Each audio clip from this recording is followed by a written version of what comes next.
Television का recruitment का permanent recruitment का अब 10 साल से यहाँ कोई इवन टीचर्स की रिक्रूटमेंट नहीं हुई है। ये सब चीज़ें हमारे सामने आ रही हैं और ऑनरेबल चीफ मिनिस्टर ने ये हदायत दे दी हैं। सर 200 यूनिट बिजली जो फ्री की बात मैनिफेस्टो में कही गई थी, क्या वो सिर्फ बीपीएल वालों को मिलेगी या फिर एपीएल वालों को भी मिलेगी? वो मैनिफेस्टो में क्लियर है, आप देख लें मैनिफेस्टो, बार बार हमने उस पर कहा है और वो एज पर जो हमारी कमिटमेंट थी उसके मुताबिक हो। टेलीविजन का रिक्रूटमेंट का परमानेंट रिक्रूटमेंट का अब 10 साल से यहाँ कोई इवन टीचर्स की रिक्रूटमेंट नहीं हुई है। ये सब चीज़ें हमारे सामने आ रही हैं और ऑनरेबल चीफ मिनिस्टर ने ये हदायत दे दी हैं कि हम जितने भी ऑनरेबल मिनिस्टर्स हैं अपने अपने डिपार्टमेंट में एक्सरसाइज कर रहे हैं और कुछ पोस्ट जो है हम SSRB को रेफर कर रहे हैं और कुछ नई क्रिएशन के बारे में भी एक सोच विचार हो रही है।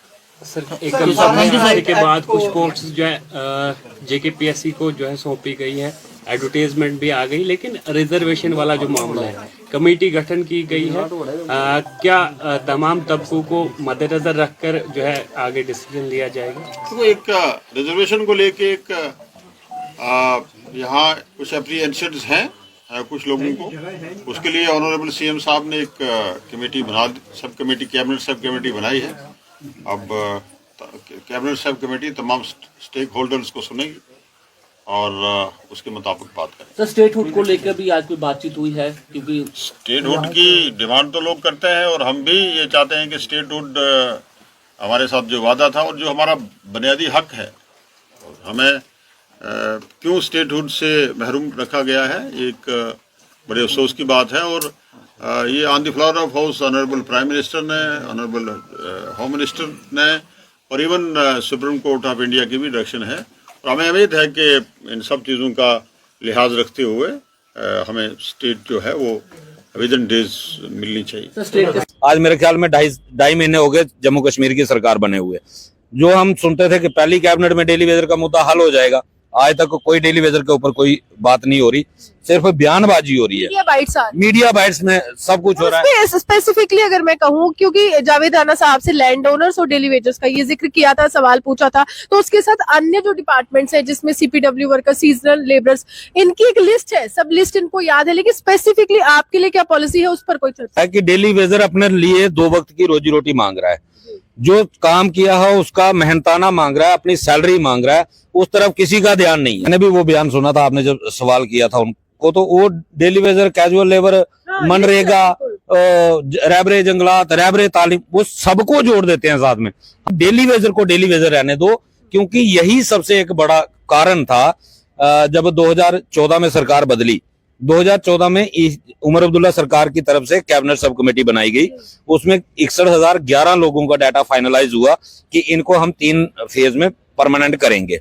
उस वक्त जो है कोड ऑफ कंडक्ट लागू हो गया, जिस वजह से वो मसला हल नहीं हो पाया। उसके बाद जब सरकार बदली और सरकार बदलने के बाद दोबारा एक बार वेरिफिकेशन हुई, बायोमेट्रिक अटेंडेंस हुई। बायोमेट्रिक अटेंडेंस होने के बाद 1,05,001 का डाटा बन गया। वो कैसे बना? उसमें रैबरे जंगलात भी आ गया, रैबरे तालीम भी आ गया, हालांकि वो टोटली डिफरेंट पॉलिसी है। मनरेगा भी आ गया, वो टोटल डिफरेंट पॉलिसी है। रैबरे खेल आ गया, वो एक कॉन्स्टिट्यूशनल तरीके से लगे हुए लोग हैं, उनके लिए कैबिनेट का डिसीजन आया था, उनपे अपॉइंटमेंट हुई बाकायदा कैबिनेट डिसीजन के तहत, उनको भी क्लब करके डेली वेजर के साथ जोड़ा गया। तो अलग रखना चाहिए था। और जब ये सबको क्लब किया गया और डाटा फाइनलाइज हुआ 1,05,000 का, तो असेंबली में ही अपोजिशन की तरफ से ये सवाल उठा दिया गया कि जो 61,000 का डाटा था वो 1,05,000 कैसे हो गया। और उस वजह का नुकसान ये हुआ कि डेली वेजर का मुद्दा जो है पेंडिंग हो गया, क्योंकि सरकार की जहन में ये आ गया कि इसमें धांधली हुई है। धांधली कुछ नहीं थी, लेकिन सबको क्लब करने से जो डाटा वो हो गया, डिफरेंट हो गया। और जब आगे गया तो LG साहब के पास पहुंचा 1,66,000 का। तो उस वजह से जो है डेली वेजर आज भी उसका भुगतान कर रहा है। जब भी PHE डिपार्टमेंट के अंदर वेरिफिकेशन हुई है, तब जो है वो डाटा बढ़ गया। 2007-8 में आजाद साहब ने वेरिफिकेशन कराई, तब हमारे 9,317 लोग थे। जब वेरिफिकेशन हो गई तो 13,957 तक लिस्ट पहुंच गई, 4,000 लोग बढ़ गए।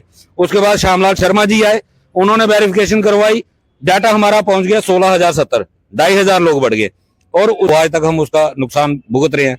अब हमने हर एक टेबल पे 61,000 की बात की है, जो डाटा 2014 से फाइनलाइज है, और हम आज भी उस पे स्टैंड है। हमारा स्टैंड यही रहेगा, जो ऑथेंटिक लोग हैं उनको आप रेगुलराइज करो। और कितने लोगों ने जमीनें दी थी और क्या कहा था सरकार ने? मैम, जब पहले पॉलिसी थी, पहले एक ही पॉलिसी थी कि आप हमें जमीन दे दो, आपको सरकारी नौकरी दी जाएगी। लोगों से जमीनें ली